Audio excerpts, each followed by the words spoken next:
I am utterly bothered by this story that came out of Lexington, Virginia. If you're not familiar with this story, the press secretary, Sarah Sanders, went out to dinner in Lexington, Virginia. Beautiful town. Love that town. VMI is there. Washington and Lee is there.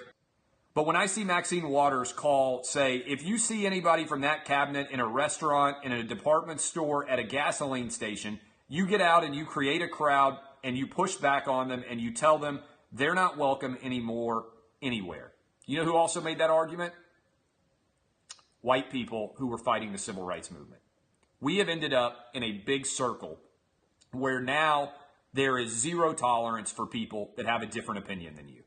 And what is particularly troubling about this to me is that we've decided there are acceptable and unacceptable opinions. And if you are a First Amendment absolutist like me, you don't believe that there should be somebody who's out there in charge. I saw the other day, I was reading, where the ACLU now says we won't defend all speech if we decide that it's too hateful.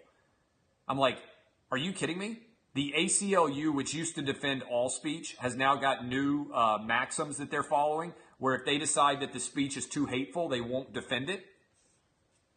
I think the enemy to speech you don't like is more speech. I don't think that the way to get speech that you don't like beaten in the world, in the marketplace of ideas, is by trying to silence people. If I were Maxine Waters, can you imagine if violence befalls a member of the Trump administration because people have seen these words and they follow through and act on them in a violent fashion?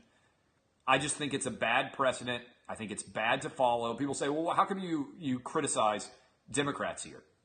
Democrats are the people who say now, you can't say that.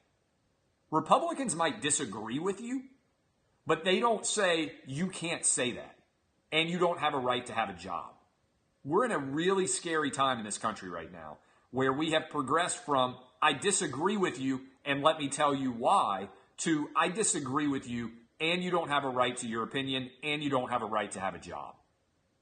That's scary. That's totalitarianism. The ironic thing about Democrats calling President Trump a Nazi is that they are actually more totalitarian right now than he is when it comes to speech. And I'm not saying Trump is perfect, far from it.